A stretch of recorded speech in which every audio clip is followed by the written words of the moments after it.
I think we are live. So welcome, everybody. I'm thrilled to be here with my dear friends, Shelley and Gary. And so I bet everybody's asking about why are we here?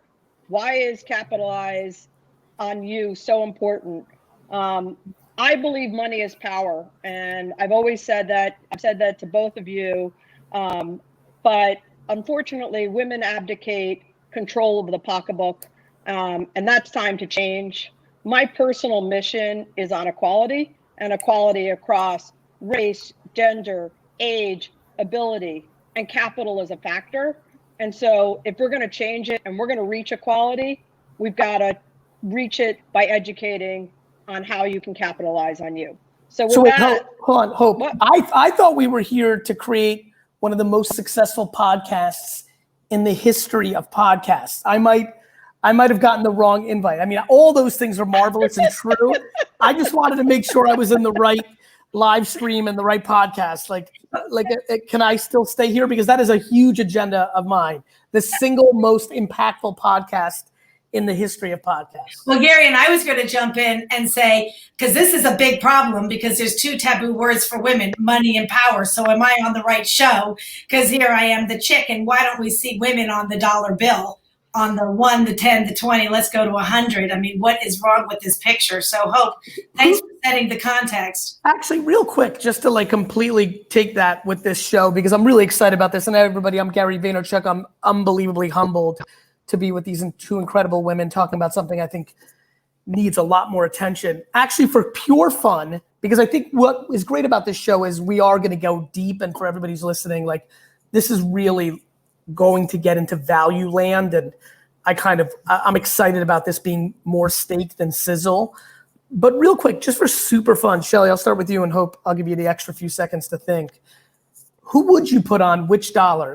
If we were fully in charge, we got a weird email, you three are in charge of putting the first woman on American currency. Shelley, who would you put on and on which bill?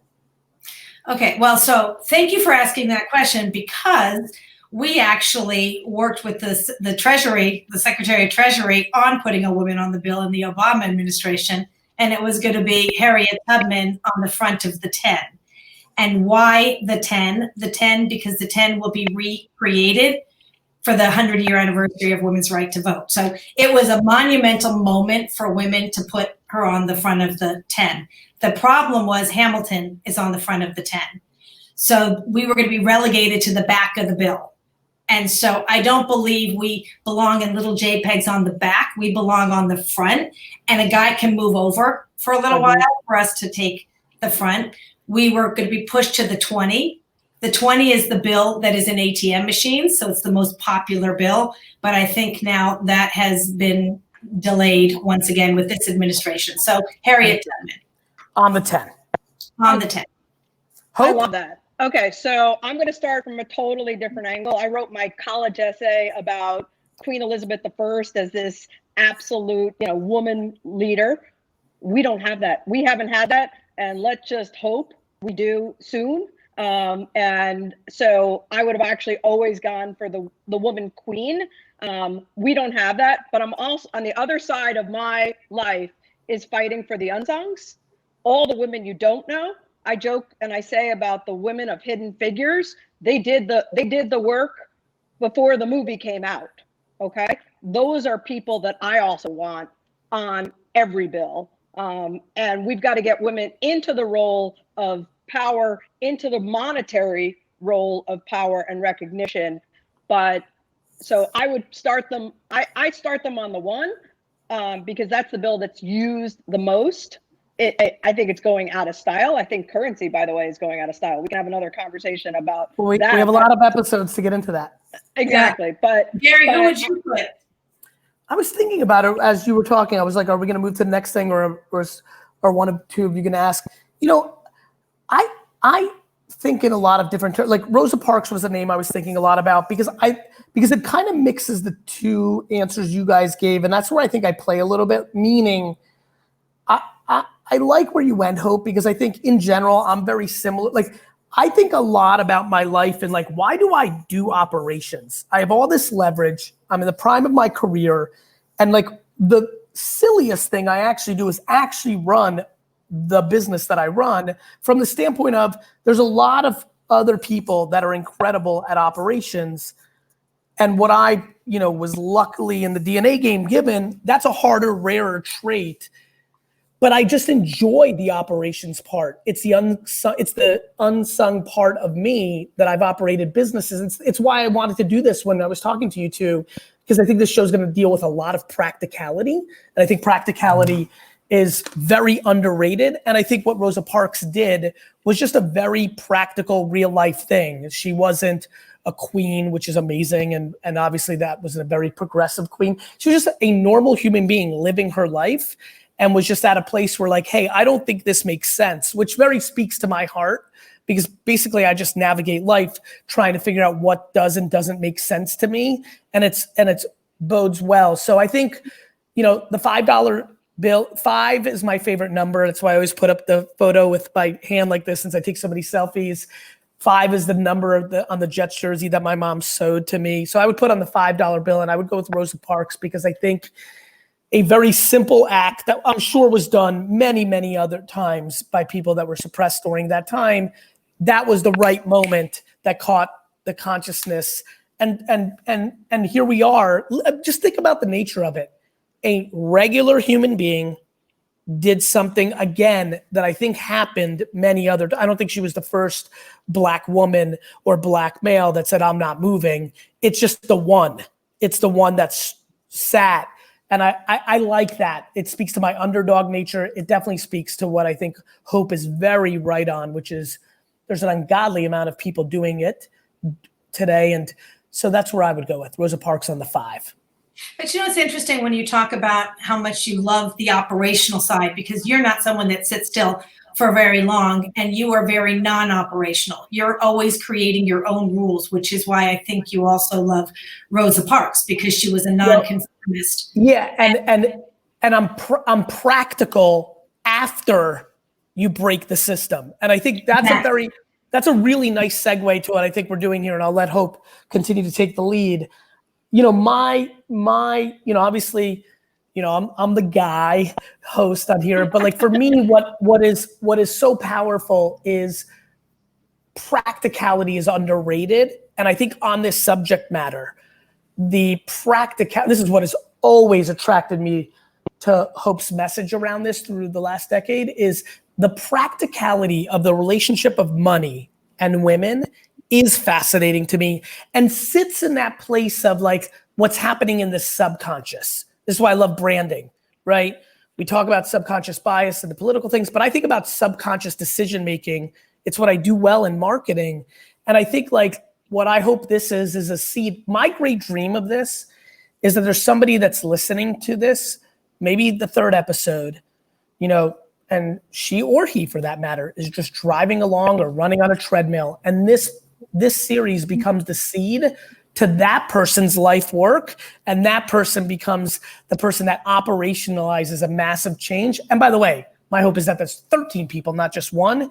So, for me, you're right. I only look to break systems, but what makes me not a pontificator or somebody that just lives on LinkedIn cursing, or even more noble versions of it, a politician or a teacher or an author, what makes me none of those things is my deep obsession with then operating my hyperbole and thesis, like making it real life, not just something I yell about over a bourbon.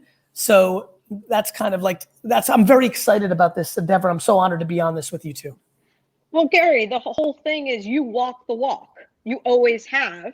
You actually will go after me hard. I'll go after you hard. I like to say about my personal career, I never thought of myself as a girl. Okay, I thought of myself as just one of the guys. A human. And as a human, exactly. And I think that's the key, and that's the grit. And all this conversation about money and success, everybody thinks that it has to be so formulaic and learned here in this calculus class. It's not, right? Gary and Shelley, like your pathway to your financial success, Gary, I know you personally joke about how well you did academically. Yeah. right? I mean, course. it wasn't your math grades, right? Listen, I got a D in statistics and I went on to build the largest, fastest growing research company in the world. So it ain't in a textbook. That's all I want to say. And that's where mano a mano, I mean, we completely go together. I think it's about experiences that trigger, the success. I hire for passion, train for skill. So I've always followed my passion and the money has followed versus going after this job because I'm supposed to. That just never felt right to me. I think one quick thing to set up this show from day one, this series, what I'm very aware of is that an outrageous amount of men are going to listen to this. I think we are going to come through the filter and the perspective and the angle of women's relationship with money, because I think it's a very, very, very big gap. But I'll be very frank, because I like to be. I was actually thinking, Really? I'm like excited to listen to Hope and some of the guests too, because I'm an incredible earner when it comes to business. Like, I know how to make dollars, but making your money work for you is an absolute skill set. And I think that we'll be touching on some of that. So some of the people that are listening, especially, I'm just gonna make some assumptions from my audience land. I think this is going to bring some really financial education that I would argue anybody can make. And really the theme for me in life, let alone this show, is what Hope said earlier, which is, I don't think of myself as a guy either. I think of myself as a human, which is what deploys so much of my empathy. I'm struggling to see my difference between me and everybody else. I still think I'm 18 when I talk to 18-year-olds, and I think I'm 81 when I talk to 81-year-olds, boy, girl, black, brown, or indifferent, or white. So I'm excited about this show. Keep setting up the context, Hope, because we have an incredible guest, and the three of us can blab into left field for the rest of the show and kind of not nail what we want to do here. So Gary, it's about how to make money, how to capitalize in your career and multiply that money, how to build your equity. And I really want to say, there are the water cooler moments on advice, on investments. And during COVID, you've done a great job in marketing for the now. And Shelley, you've done all these great programs, but we've got to build these water cooler moments and help you get that advice. And that's one of the reasons I think doing this now is so fundamentally important, because it is. None of us in this screen look at each other as anything else but people who want to move the needle forward for all and in a productive, lifelong learning way. Shelley, what's your 2 cents on what made you sign up for this, or what you're excited about this, or how you see this playing out? Well, I think a lot of it is, for me in business, I never really was given my value or told, you are going to be a rock star and very successful. I had to make my bed. I had to find my way, create my path, learn how to negotiate for myself, believe in me, because no one else did. So I think, it's lessons. I think the best advice comes from people who have been there, done that, and don't have the perfect textbook example of what making money, growing money, and gaining power, and what kind of responsibility you have with that power to help the others, rise the ranks. So for me as a woman in business, it is very important for women to understand that it's not just about money and power, as we talked about, but to capitalize on you. How do you capitalize on yourself to continue to grow and also love what you do? Because I think that is part of success and money. It's great. Yeah, I think it's bringing it all together. I think it's bringing it all together so that we can make a difference, that we can lift everybody up. We talk about that. We all 3 of us talk about that. And now is the time, and hopefully the world will be a better place if we can accomplish it. One quick thing for everybody listening, post this recording, we do have a live audience watching on Facebook. I am basically incapable of not reading the comments while I'm doing a show. So I just want to do a fair warning that I'll probably be doing some interrupting and random comments for people that won't have any sense of it. For example, I'm demanding that my team here bans Clasher in the comments, who continues to put "Go Bills" I am very salty of the day of this recording, the Monday after the Jets opening game. So I'm kidding. Do not ban Clasher. But we will. What I will try to do, since I have a little practice in this, we have incredible guests. I think we're aiming for 2. We want to do the first episode with only 1, just because we wanted to set the tone. But the series will have 2 guests per episode is kind of our ambition. I'm correct in that, right, Shelley? Correct. Yep. And I will also try to play the role of interjecting with the people from Facebook who are trying to lives, which is where this is being aired, who are maybe adding 2 cents, and maybe I'll incorporate it into some of my questions and or for Hope or Shelley. So I will establish that. I'm really excited about this. What did we say? We're doing this like everything I do. I can't speak for the other 2 ladies, where we're doing a certain amount and then we'll take it to where the win does. But how many are we locked in for? 4, 6? What did we end up doing? I think we're saying 6, but I mean, I think with your point, Gary, as well, we came up with a name by polling everybody. We actually want other people. What do you want as advice as well? We have the shows lined up. We believe in being flexible and answering some of the needs that are out there, because no road is perfect. Well, I think that the reason the 3 of us came together is anything goes. I think we've created our success in very different ways, very nonlinear paths. Hope's was a little more linear, but very nonlinear. And I think that is the best advice. So we also want people to be sending in questions. Ask us anything, and we will give you, to the best of our ability, real life stories and real life examples, including the guests that we're bringing in to share them. So I think that that's what's so important about this. Ask us anything, and anything goes.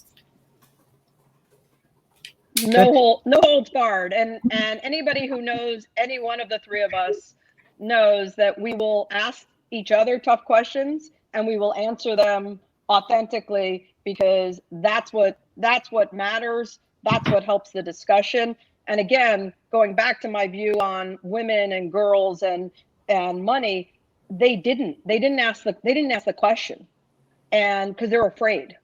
And we got to stop that. There's no such thing as a bad question. Well, I think we got to stop that fear. You gave great advice when I said, there is a whole concept of best advice for how to invest your money pre-COVID days. And then you said, and what people aren't thinking about is the different strategies during COVID. And so I would love to hear from you. We're just waiting for Mindy to join. While we're waiting, give us some great financial advice for how to invest differently during this COVID moment. I mean, listen, the first thing I put up a couple of pieces on LinkedIn. I think it's really important is you got to first count your bananas. And I mean that, and Gary and I talked about that, because it actually came from Gary. Gary knew what every cost in his office was. Every single company I've ever invested in, that's what we did first. What do you have? Because before you can talk about investing, Shelley, what do you have? What are your upcoming expenses? And this is not calculus, right? This is A plus B, right? What do you minus C? What do you have? And then you can decide how to invest, because then what do you need? When do you need that money, right? Might you need that money? Because if you need that money, tying it up in a longer term strategy is not a good idea. So it's about your liquidity, and it's about your tolerance for risk. So I think the answer is there isn't one answer, Shelley. It's actually is individual, but first assess what you have, assess what you need, and assess whether you're not going to need to access that money anytime in the near future, right? Private investments that can yield you a lot of money are highly risky sometimes. Let's talk about that for 1/100 of a second. Like highly risky. Like everyone, you know what happens? We have these moments in time when people become fascinated about things and startup investing. Everybody, like the older set, couldn't wait to find their son or daughter's best friend that was going to be the next Mark Zuckerberg. Like we are a Hollywood storytelling infatuated society. The Social Network movie comes out, and literally, I mean, like I took thousands of these meetings over the course of a decade.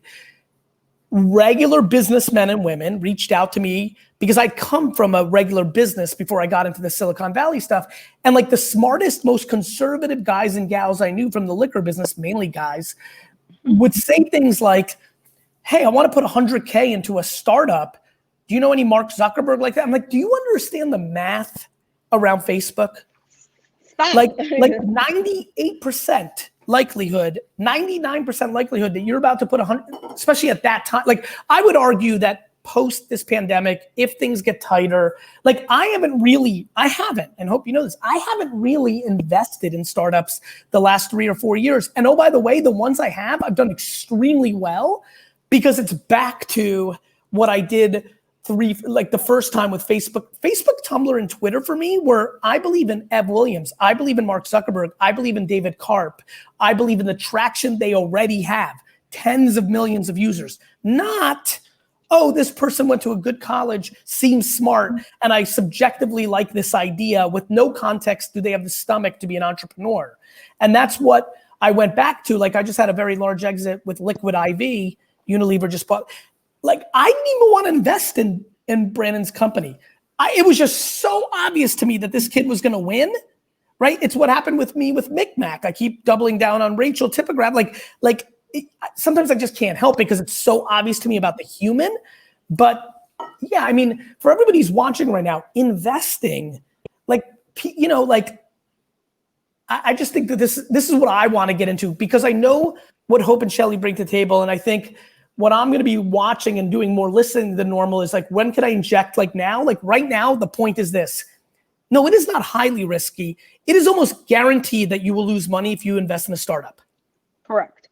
That is a big deal because I think most people think it's like a 50-50 crapshoot. Like, no. And you have to put 25 or 50 or 100K in to even get in. So it's like, it's not like buying 10 shares of Apple, or like buying like what I'm hot on now, a baseball card that might go down or might go up. You're locked in for 20 to 50K and you're locked in kind of forever. Like it's not liquid. You can't sell it. You can't go to the open market and go sell it. You go buy those 10 shares of Apple and you can sell it if you need the money. You go invest in a startup, you can't. You have to assume it's going to fail. And that's a really on the record, every dollar I've ever put into a startup, I have 100% written off in my head. I don't need it to pay my bills or to feed my family. It is gone, period. So venture investing has to go in your highest risk category, okay? And only when you can absolutely afford to lose every ounce of that. Yes. And that's really important. And Gary, there's one other thing you're not saying about what you do about venture investing. When you invest in a company, you also give yourself to that company. And by that, you're helping them get to success faster. You're accelerating the growth. And I had to learn, Hope, that I wasn't, to your point, and that's why I did well early on, because I was, but then as I got stretched thin, I realized, and my financial situation changed. Because I started over at 34 and didn't have a lot of money, like every dollar was like petrified. And even though I wrote it off, I really wanted it to win. Whereas now I realized, in this kind of like muckery place 4 years ago, which is why I changed my behavior. I'm like, I'm writing like 100K, which means a lot to me. I came from nothing, but it's not enough to make me go do something. They're not reaching out to me. I'm not running their company. And to your point, my impact on it was far less than the early stuff and far less than the last 3 or 4 that I got involved with, for say Micmac, I went on the board. And it's close to VaynerMedia, so I can send Rachel clients, and she's like me, so I can tutor and mentor. That's such a great point. I have some level of impact. To your point, 99% don't. You're passive, and it's not liquid, and it's 99% likely to go away. But I think you also are talking about, it's not just your investment, you also are taking the interest.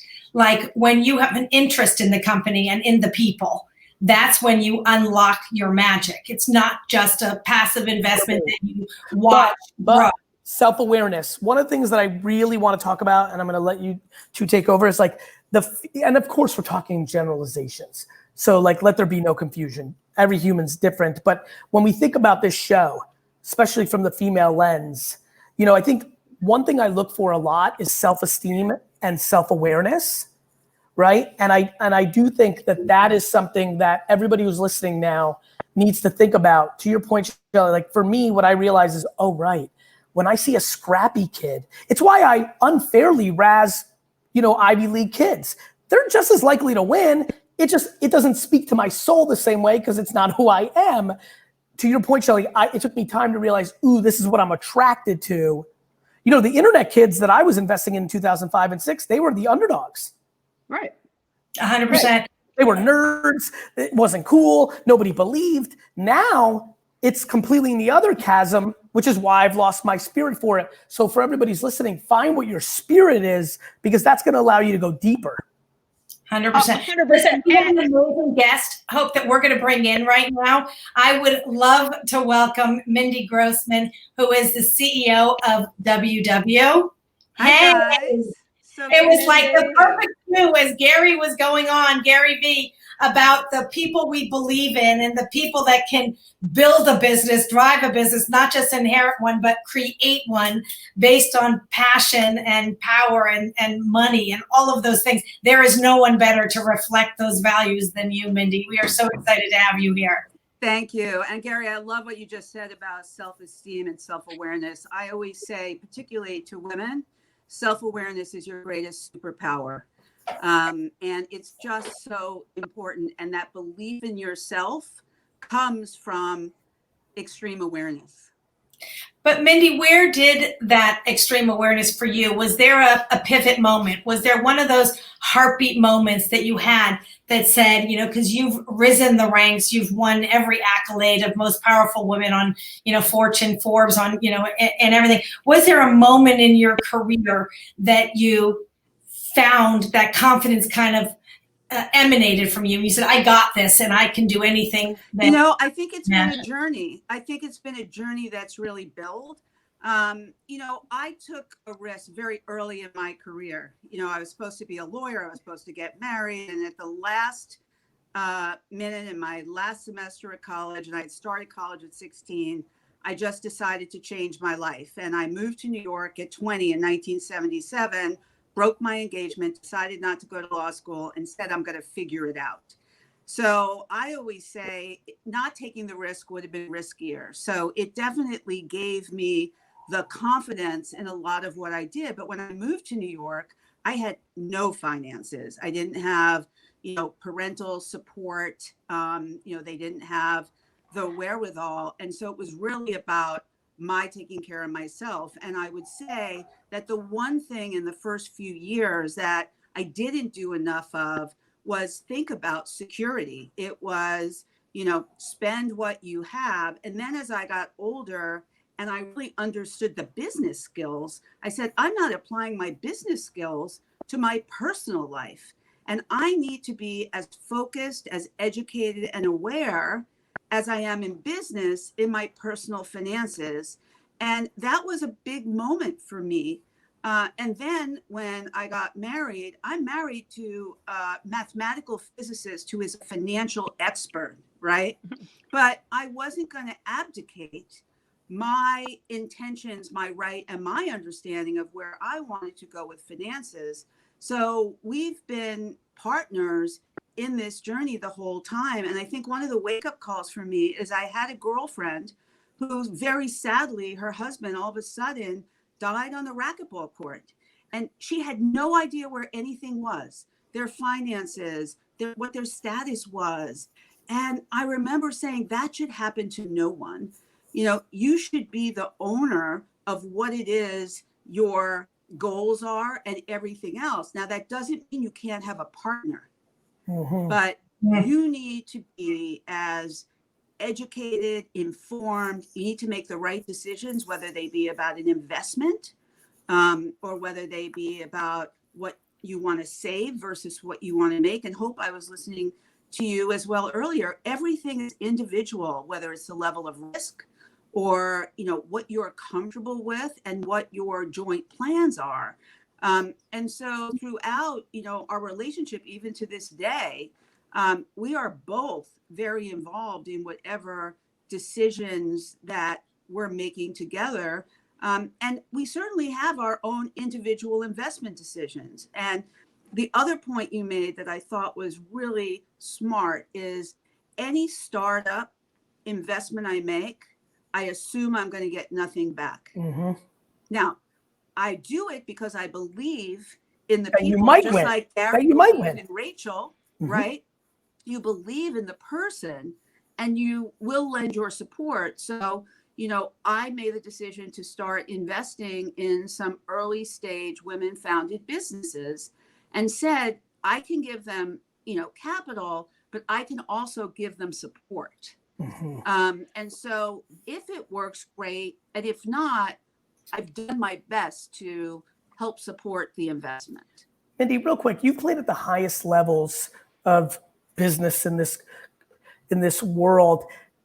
Do you think that financial literacy, because the story you told about the racquetball gentleman, which is devastating, is such a common story for the women of the 50s, 60s, 70s, 80s, 90s, and I think there has been a turn, thank God. But as you were talking, literally I was like, how many of the guys that were the racquetball guys that died also had no fiscal literacy? Like when you think about fiscal, financial money literacy across the board, because you interact so heavily across the board, do you agree with my assumptions that in general, people's relationship with money, and even more so women, is just stunningly low? Absolutely. I think financial literacy should be a prerequisite as much as you need ABCs. I agree. Right? So, because Mindy, shouldn't it be taught? Shouldn't it be taught like home ec? They used to teach home ec. They don't teach basic, and I don't like calling it financial literacy because I think that scares people, right? It's just it's a scary word.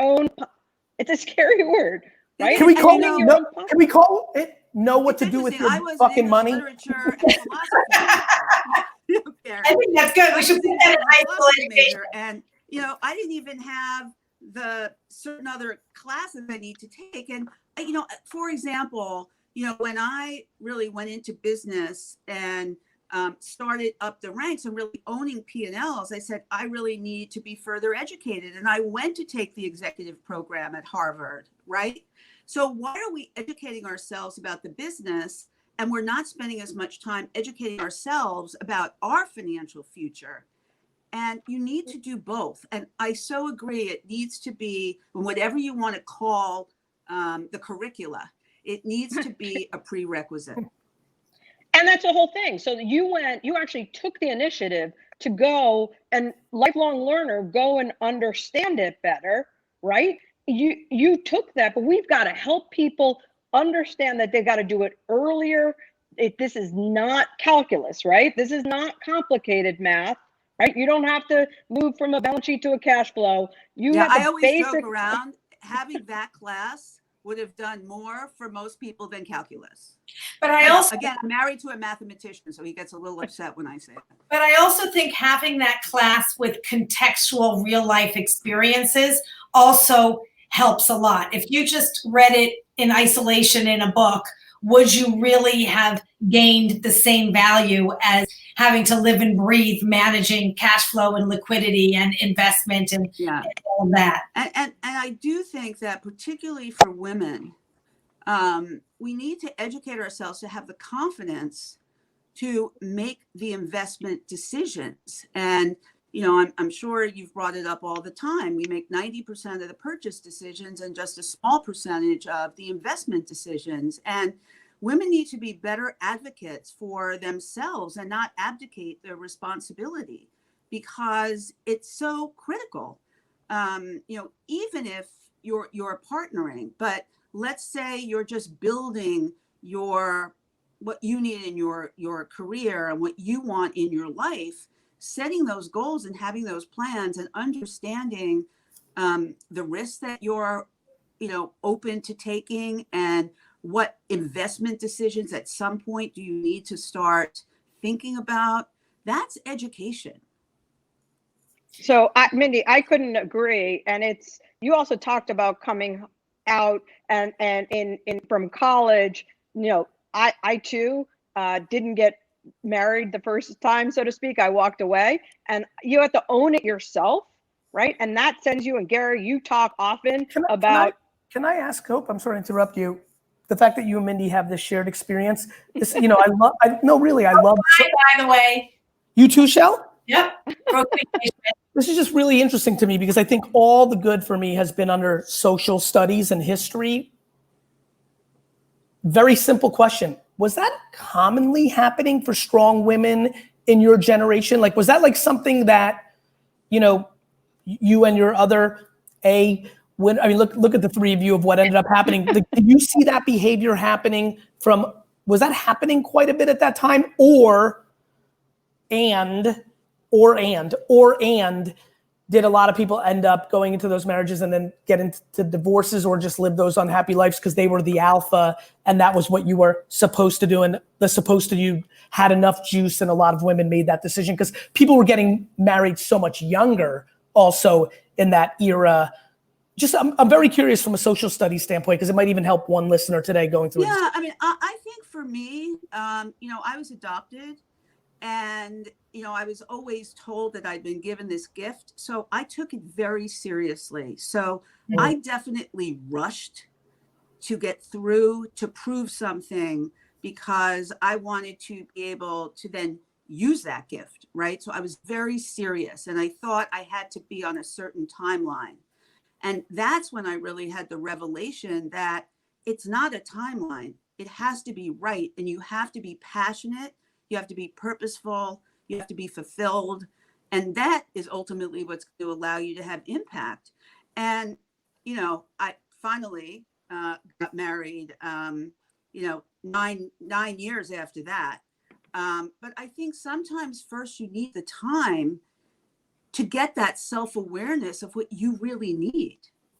Yeah. And Mindy, I completely agree. But the difference for me, I was working in investment banking and I was working crazy hours and I was sort of told, you can't do that.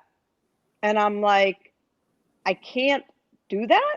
Like, meaning no, get this married? is, or you no, can't no, do investment banking. I can't live the crazy business life and be married and have kids. And I'm like, are you kidding? You mean you want me barefoot in the kitchen? And it was definitely that you've got the wrong person here. And I'm going to make it for me. Okay. I'm not going to make it as Mrs. So-and-so. Yeah, myself as well. Totally. I was going for an MRS degree. That was for sure. I never thought that I was going to be the CEO of a company. And it was only until I found my stride of who I was as a whole person, who I was in business, and who I wanted to be as a parent that I was able to, become my best self, not fall into it. Because I don't think I ever would have ended up in the workplace if I married the person I was going to marry. I would have been the supportive person on the arm. I think, Gary, we're all three saying the same thing. It's also about self-reliance. Ultimately, we wanted to be the one dictating the pathway. We wanted to be the one owning it. This whole series to me is about getting everybody else to stand up, capitalize on yourself, and have the confidence that you can do it. Let's give you the tools. Let's help you, because that's ultimately how change and equality happens. Yeah, and it goes back to what Shelley said. It goes back to self-belief, right? And confidence and the ability to truly believe that you're deserving and capable, right? And you have to, though, believe it first. And I think we're all saying something very similar. Well, I think confidence starts at the age of 5. And so when Gary was talking about, the learning in school, even at a young age, knowing your value and your worth, that boys and girls are worth the same and they bring different skills to the table. And that's very powerful back to capitalize on you. I just wanted to ask you, Mindy, from compensation, when you went for the big job and had to negotiate for yourself, because you can have lawyers and you can have all this, but at the end of the day, you got to believe in you and know what your value is. Where did that come from? How did you do that first negotiation that took you to a new place? I would say that that first negotiation or the first range of negotiations were very uncomfortable. And I just kept saying to myself, it's okay to be uncomfortable, but you need to advocate for yourself. And I just remember there was one negotiation, and at the last minute, I almost acquiesced to something. And my husband looked at me and said, a man wouldn't do that. And it was like somebody slapped me in the face. And it's because I wanted it, right? And I sat back and I said, you know, every once in a while, you need the people that can tell you the truth. And you have to know your worth. Right? It's not just because you want something, what truly is your worth, and you need to advocate for your worth. So, you know, I've always done a lot of homework. And yes, I've had lawyers, and yes, I've had advisors, but I've done the homework on what I think I'm worth and what I think I can contribute to the business. And if someone doesn't believe in that, then maybe I don't belong there. Yeah, and honestly, for everybody who's listening, because, you know, for example, my dad always makes fun of me because I prefer to negotiate in a manner that leaves a little bit more on the other side of the table than for myself. It is my state. It is what I'm most comfortable with. And I've never associated that. I associate a lot of my things through the years as I grew up, because my mom is my hero, with my feminine side or my soft skills, or when even things that are not women versus men, like empathy and sympathy. We've categorized those things, but I've always understood, but I never thought about my negotiation style as that. But I hear so much more about know your worth in the female conversation sector that I spend time in. But I think everybody probably understands this, but I think it's important. It's like creative. You know, we've talked about this, Mindy and Shelley, in other business contexts, like creative. It's subjective. One of my favorite female juggernauts, Gail Tifford, who you work with, Mindy, like even when she was at Unilever. And by the way, we said WW for like a lot of people that don't know, that is like the rebrand of Weight Watchers, just to give context for everybody listening. So, you know, and when you go through rebrand, I always like to do that just so everybody knows what's going on. You know, knowing your worth is actually subjective. You know, and could be well, finance. It depends. It depends. You just took the words out of my mouth. It comes in two forms. Go ahead. You have to look at the business. Correct. You have to look at where the business is, what you think you can contribute to the business, and what do you think that impact is going to be. And anyone who's looked at I've been running public companies, so everything is public. I build whatever that compensation is, betting on the impact I can make on the company. And if I can make the impact, I will be compensated commensurately. And I've, in particular, always chosen growth and transformation. So it's a different kind of road. 100%. Having empathy and understanding to the audience, 99.9% of the people here are definitely not going to run a public company. And then 95% of the people here are going to work in private environments where they're not going to have very clean data around the comps. But for example, if you're a minority or woman, or if you're a man, white man, everybody asking and putting pressure on HR or the owner or whatever around comps. You know, I come from family business land. The last 2 coaching ups I've done have been for 2 people trying to negotiate with a father, and one with a mother owner, where the kids are getting paid $400,000 to be losers in the building. And they're driving the business at 120, and they're trying to figure out what to do. That takes negotiating with Sasha Vaynerchuk in that scenario, very different than negotiating with the HR company at WW or Vayner, very different than if you're joining Shelley's female private. Like, there's so many variables. I think where I'm trying to go is, don't beat yourself up if you've signed on a deal and you're like, you know, knowing if you got your worth can be very daunting, I've noticed from my perspective. But to your point, Mindy, conceding for something you do not want to concede for you have to understand, saying no for yourself in that negotiation makes no sense. At least put it on the table. Let them say no a third time. I could not agree. And the other thing is, and I absolutely hear what you're saying. And again, I think you do different things at different points in your career. And if you have made the decision, right, and you've left whatever it is, because you can't quantify, when you start and you are having an impact and you have quantitative measures of your success on the business, don't be afraid to advocate for yourself. And at some point, go back and have another conversation. But you also, and Mindy, can oh, sorry, Hope, you said something very important, which was the quantifiable piece, and that you also bet on the upside on yourself. So you did your compensation negotiation with equity and with cash, but where you put the big win was in what you were going to deliver because you believe in you and you can quantify that performance, success. Yes. And Mindy and Shelley, that's exactly what I was going to add. At some point, there's a transition from dollar salary comp to equity and betting on yourself for the future. And you have to have the confidence, because that's where you build up really long-term capital, especially if you help build the business and you have the belief in yourself, your team, and everybody around that. Make that bet. Everybody can't at every point of their lifestyle, but we're going to have conversations on this show about when you switch and when you step on the gas with equity compensation versus cash. Yeah, and it really depends on where you are in your financial status, what risk you want to take. If you don't have a home yet and you want to build investment for that, you're going to make different decisions on where that balance is going to be. So it's not a one size fits all. Everybody's really individual.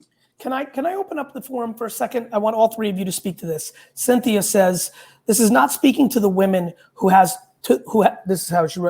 no time to waste, no money to waste, and needs exact step-by-steps. So for 5 to 10 minutes ranting here, all three of you, please chime in.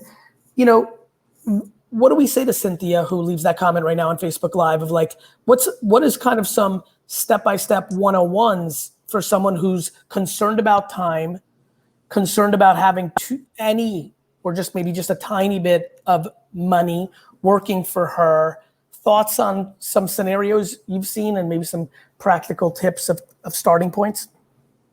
I'm going to start by Cynthia. I wrote a piece on the return on time. I said I got taught on the return on investment from a very young age because I've been in finance my whole life, but nobody talks to women about the return on time. And I think it's really, really important. You don't have a lot of time, and COVID's probably made it even worse. Hope, back to time, since they're probably not going to go to your LinkedIn, though I recommend everyone should, because Hope's on fire, and read it. Just some quick, rapid, like, are we talking about stuff that I get passionate about, which is like audit your 7 p.m. to 12? If you're not happy or you're concerned or you're anxious, but you're also watching entire seasons of content on Netflix, that's a debatable time, because I talk to people in really shitty situations about time, because I have a lot of friends in shitty situations and I have a large social footprint, and I'll go there for 25 minutes with one person because then I want the rep and I want to bring value.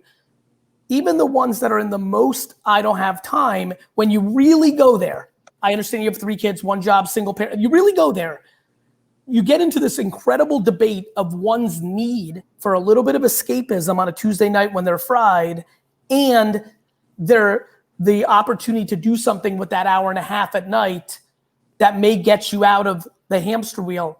How do you think about that, Hope, from your perspective?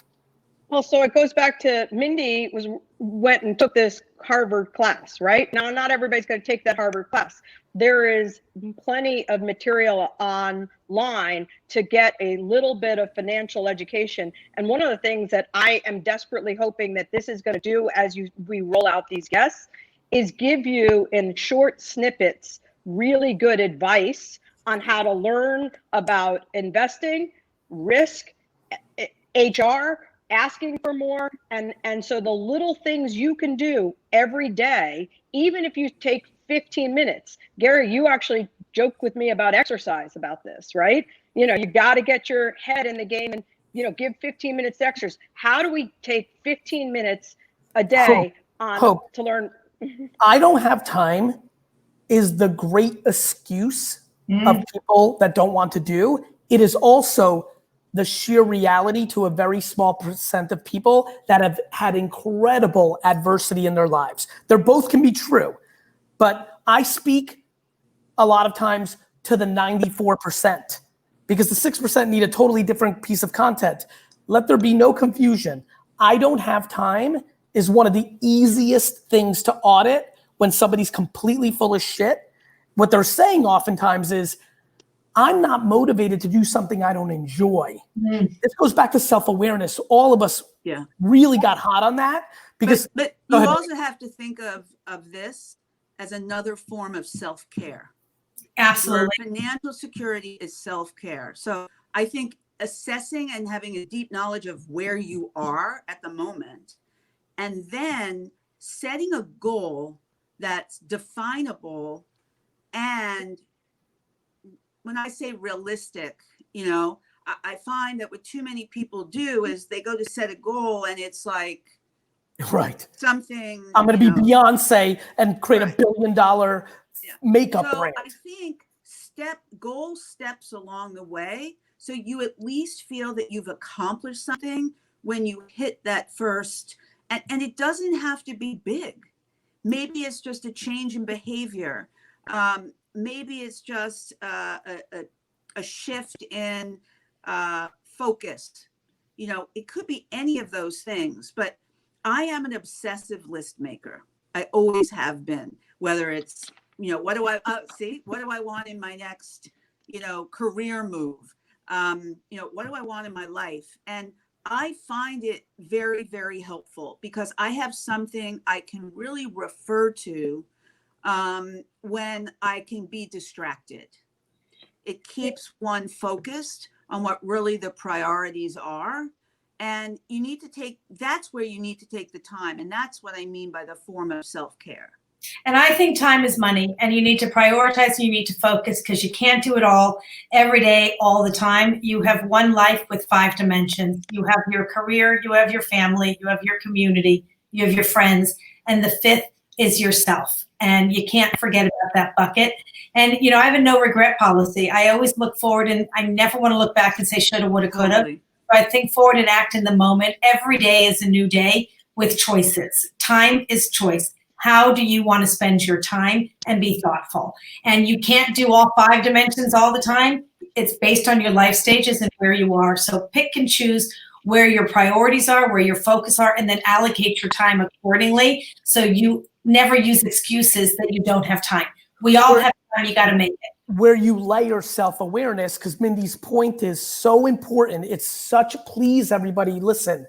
When you make a goal that is what you wish you were versus what you are in deep shit. I always push people. Like I went through this with my sister, who's the best. Liz Novello, big shout out. Finally, as happy as I've ever seen her. Why? Through a lot of conversations with her older brother who loves this shit and she has full access to me. She had to go through a process of she loves teaching, but she did it because it was the safest. She is so happy and loves her kids and is the best mother, but she's not going to be the mother that we had who wanted more than breathing to stay home and see every second. She's too alpha. She had to go back to being 16 and selling baby clothes in a baby outlet store to remind herself that she loves selling like her older brother. And now that she does real estate and she does it in balance with being a mother, she's shining. But she had to figure out, and she was driven by money. Let this be on the record. My sister and dad are far more, and my grandmother, that's the lineage of the DNA of that family. They are much more driven by money.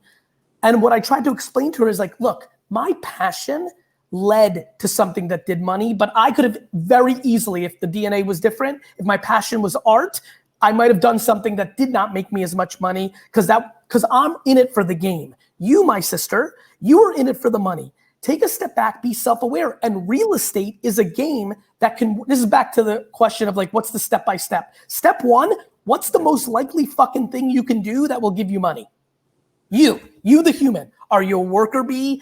Are you an admin for a A-list superstar? Are you good at buying stuff at garage sales and thrift stores and flipping it? Should you start a honey company? Like what are you best at to make money? That's starting point one, because you're not saving and investing becomes completely irrelevant if you don't make enough to sustain a roof over your head and eat and have something left over. And oh, by the way, roof over your head and eat doesn't mean BMW and Prada bags and all the fucking bullshit all of you are wasting money on, which leaves you with no money because you're using those things as oftentimes Band-Aids for insecurity because you want to look successful instead of being successful.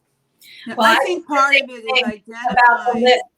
Mindy, your lists, when you said you're a list taker, I always say don't do a to-do list, but have a to-be list of really, what matters to you most. Sorry, go ahead. Yeah, well, actually, the other thing is have a not to-do list. So I think the prioritization, what I call ultimate discretion, is really important, especially in the beginning. What is truly a need? And then when you want an indulgence, have it be purposeful, right?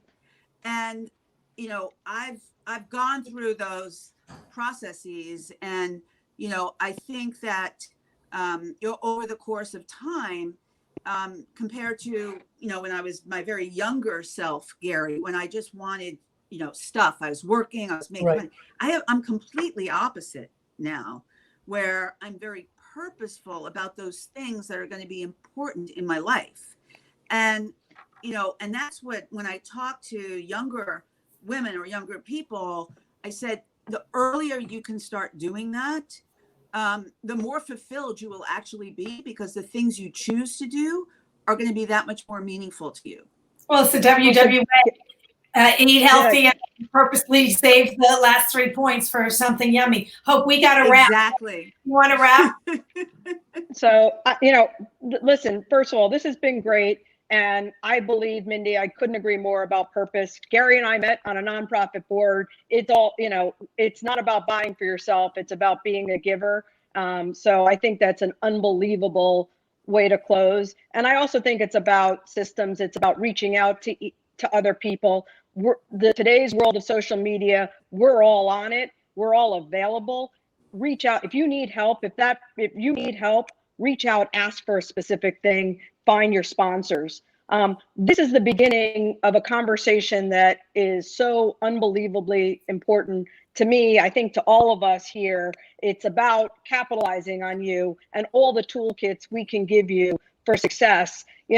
I like to say, what's the lesson to your younger self? And so, Mindy, let's leave with what's the lesson to your younger self, and Gary and Shelley for the audience. Yeah, I would say be the master of yourself. And it's kind of what is going to be important to you, but determine that early and be very strategic, thoughtful, and purposeful about what you decide to do. But it's also about belief that comes from education and knowledge, and knowing when is the right time to take a risk. Shell? I'd say capitalize on you. I mean, I think that it's be yourself, because everyone else has taken. Oscar Wilde says it best. Gary V. I'm going to go a little bit narrow here. I think that I grew up in a very immigrant household where I'm going to talk to a different group of people here, where saving money was everything. Like there just was nothing else. And I've watched my dad navigate that life. And, I had a lot of those tendencies too. I think, money in the bank doesn't give the interest rates that they used to, and money in general. So for a small group, because I've spent a lot of my energy here with the people that don't have it, but having $13,000, $28,000 and say, if I'm talking to my younger self, I did a really good job because I saved, and then I deployed very high risk because I thought I had a lot of earning in front of me, and I invested in Facebook, Twitter, and Tumblr, and that changed the course of my life. That was much better. And then, by the way, my famous passing on Uber twice happened because I overextended myself a little bit on an apartment in New York City, and I valued having some cash a little too much and passed on something that was very intuitive to me, which would have, that was a $500 million mistake. Like there's no other way to say it. Real life math, back to the data. And so like thinking about my younger self, my advice, it's, maybe have your cash savings be even smaller than you think you needed, and being thoughtful about where you invested those dollars. So I think a little more offense, because the romance for me off of that first generation immigration, and I think a lot of people can think of their grandparents the way I'm talking, because those were the people that first overvalued. I think there is some offense DNA for younger me, who had there's a lot of people right now who do have the ability and believe in themselves to earn for a long time.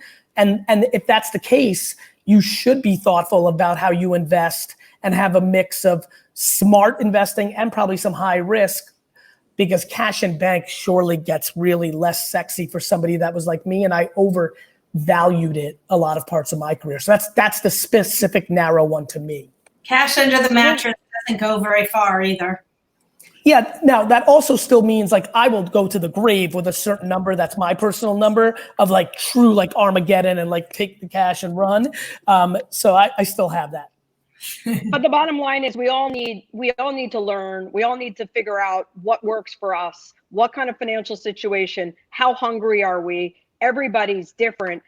I want to get the tools out there so that we all can be successful, so that we can build money. And for those that don't have the time, help them find the resources to get out of the hole, to pay down debt, etc. Talk to you about debt, talk to you about interest rates. We're going to do that all on these coming shows.